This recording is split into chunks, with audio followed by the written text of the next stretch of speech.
ನಮಸ್ಕಾರ. ತಾಂತ್ರಿಕ ಕನ್ನಡ ದೃಶ್ಯಾವಳಿ ಮಾಲಿಕೆಗೆ ತಮಗೆ ಸ್ವಾಗತ. ಇದು ಯೂಸಿಂಗ್ ದ DSP ಕಿಟ್ ಸರಣಿಯ 9ನೇ ಕಂತಿನ 3ನೇ ಭಾಗ.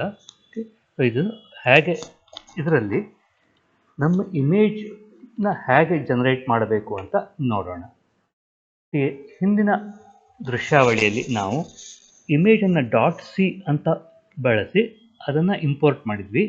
ಆದರೆ ಈ .bmp ಅಥವಾ .jpg ಆ ಥರ ಫೈಲ್ಗಳಿಂದ .c ಇಮೇಜ್ ಹೇಗೆ ಜನರೇಟ್ ಮಾಡೋದು ಅಂತ ಇಂದಿನ ಕಂತಿನಲ್ಲಿ ನೋಡೋಣ.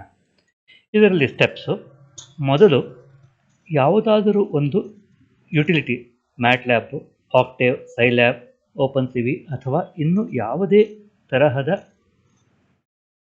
ಟೂಲ್ನಿಂದ ಇಮೇಜನ್ನು ಓಪನ್ ಮಾಡಿ, ಅದು ಯಾವುದೇ ಫಾರ್ಮ್ಯಾಟಿನ ಇಮೇಜ್ ಆದರೂ ಓಪನ್ ಮಾಡಬಹುದು. ನಂತರ ನಿಮಗೆ ಬೇಕಾದರೆ ಆ ಇಮೇಜನ್ನು 256x256 ಅಥವಾ ಅದಕ್ಕಿಂತ ಕಡಿಮೆ ಸೈಜ್ಗೆ ರೀಸೈಜ್ ಮಾಡಿ ಅದೇ ಪ್ರೋಗ್ರಾಮ್ನಲ್ಲಿ. ನಂತರ ಆ ಪ್ರೋಗ್ರಾಮ್ನಲ್ಲಿ ಒಂದು ಹೊಸ ಫೈಲನ್ನು ಜನರೇಟ್ ಮಾಡಿ. ಅದನ್ನು ನಾವು d.c ಅಂತ ಹೇಳೋಣ. ಈ d.cಯಲ್ಲಿ ಹೆಡರ್ ಫೈಲ್ ಬರೀಬೇಕು. ಇದು ಅನ್ಸೈನ್ಡ್ ಕ್ಯಾರೆಕ್ಟರ್. ಇದು ಯಾವುದೋ ಒಂದು ಲೇಬಲ್ img ಫೈಲ್ ಅಂತ ನಾವು ಕೊಟ್ಟಿದ್ವಿ, ಅದನ್ನು ನೋಡೋಣ. Open close bracket equal to open flower bracket \n.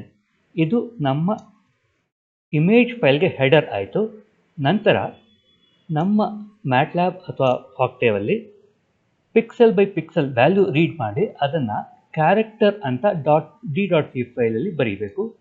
ನಂತರ ಕೊನೆಗೆ ಇದೆಲ್ಲ ಫೈಲ್ ಡೇಟಾ ಬರೆದ ಮೇಲೆ ಕೊನೆಗೆ ಒಂದು ಕ್ಲೋಸಿಂಗ್ ಫ್ಲವರ್ ಬ್ರ್ಯಾಕೆಟ್ ಹಾಗೂ ಸೆಮಿಕೋಲನ್ ಕೊಡಬೇಕು. ಇಲ್ಲಿ ಓಪನಿಂಗ್ ಫ್ಲವರ್ ಬ್ರ್ಯಾಕೆಟ್ ಕೊಟ್ಟಿದ್ವಿ, ಅದರ ಕ್ಲೋಸಿಂಗ್ ಫ್ಲವರ್ ಬ್ರ್ಯಾಕೆಟ್ ಇಲ್ಲಿ ಹಾಗೂ ಸೆಮಿಕೋಲನ್ ಕೊಡಬೇಕು. ನಂತರ ಫೈಲ್ ಕ್ಲೋಸ್ ಮಾಡಬೇಕು. ಇಷ್ಟಾದರೆ ನಮ್ಮ ಡೇಟಾ ಜನರೇಟ್ ಆಗುತ್ತೆ. ಉದಾಹರಣೆಗೆ ಇಲ್ಲಿ ನೋಡೋಣ. ಇಲ್ಲಿ ನಾವು ಆಕ್ಟೇವಲ್ಲಿ ಬರೆದಿದ್ದೇವೆ, ಮ್ಯಾಟ್ಲ್ಯಾಬಲ್ಲಿ ಬರೆದ್ರೆ ಏನೂ ತೊಂದರೆ ಇಲ್ಲ. ಇಲ್ಲಿ ಲೈನ್ ನಂಬರ್ 20 ನಾವು ಮ್ಯಾಟ್ಲ್ಯಾಬ್ ಯೂಸ್ ಮಾಡ್ತಾ ಇದ್ದರೆ ಅದು ಬೇಕಾಗಿಲ್ಲ, ಆಕ್ಟೇವಲ್ಲಿ ಬೇಕು.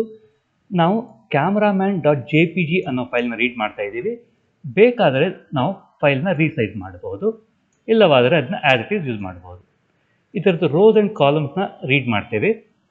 ಆಮೇಲೆ opfile.c ಅನ್ನೋ ಫೈಲ್ನ ನಾವು ಜನರೇಟ್ ಮಾಡ್ತಾ ಇದ್ದೀವಿ. ಇಲ್ಲಿ ಈಗಾಗಲೇ ಇದೆ, ಅದನ್ನು ನಾವು ಡಿಲೀಟ್ ಮಾಡೋಣ. ಜನರೇಟ್ ಮಾಡ್ತದೆ. ನಂತರದ್ದು ಅದನ್ನ ರೈಟ್ ಮೋಡಲ್ಲಿ ಜನರೇಟ್ ಮಾಡ್ತಾ ಇದ್ದೀವಿ.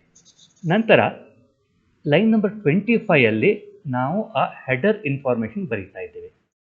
ಲೈನ್ ನಂಬರ್ 26 to 30 ಒಂದೊಂದೇ ಕ್ಯಾರೆಕ್ಟರ್ ತಗೊಂಡು ಆ ಫೈಲ್ನಲ್ಲಿ ಬರೀತಿದ್ದೀವಿ. ನಂತರ ಲೈನ್ ನಂಬರ್ 31ನಲ್ಲಿ ಕೊನೆಯ ಫ್ಲವರ್ ಬ್ರ್ಯಾಕೆಟ್ ಮತ್ತು ಸೆಮಿಕೋಲನ್ ಬರೆದು ಅದನ್ನ ಕ್ಲೋಸ್ ಮಾಡ್ತಾ ಇದ್ದೀವಿ. ಇದನ್ನು ರನ್ ಮಾಡಿದರೆ ಸೇವ್ ಫೈಲ್ ಆ್ಯಂಡ್ ರನ್ ಆಗಿದೆ. ಇಲ್ಲಿ OP ಫೈಲ್ ಜನರೇಟ್ ಆಗಿದೆ. OP ಫೈಲ್ ನೋಡೋಣ. ಇಲ್ಲಿದೆ OP file. Open with notepad. ನಾವು ಹೇಳಿದ unsigned character, header, close square bracket, open flower bracket ಹಾಗೂ ಕೊನೆಯಲ್ಲಿ ಅಲ್ಲೆಲ್ಲೋ ಕೊನೆಗೆ ಕ್ಲೋಸಿಂಗ್ ದ ಫ್ಲವರ್ ಬ್ರ್ಯಾಕೆಟ್ ಇರುತ್ತೆ. ಇಷ್ಟು ಮಾಡಿದರೆ ನಮಗೆ ಆ .c ಇಮೇಜ್ ಫೈಲು ಜನರೇಟ್ ಆಗುತ್ತೆ. ಅದನ್ನು ನಾವು ಇಮೇಜ್ ಪ್ರೊಸೆಸಿಂಗ್ ಅಪ್ಲಿಕೇಶನಲ್ಲಿ ಬಳಸಿಕೊಳ್ಳಬಹುದು. ಧನ್ಯವಾದಗಳು.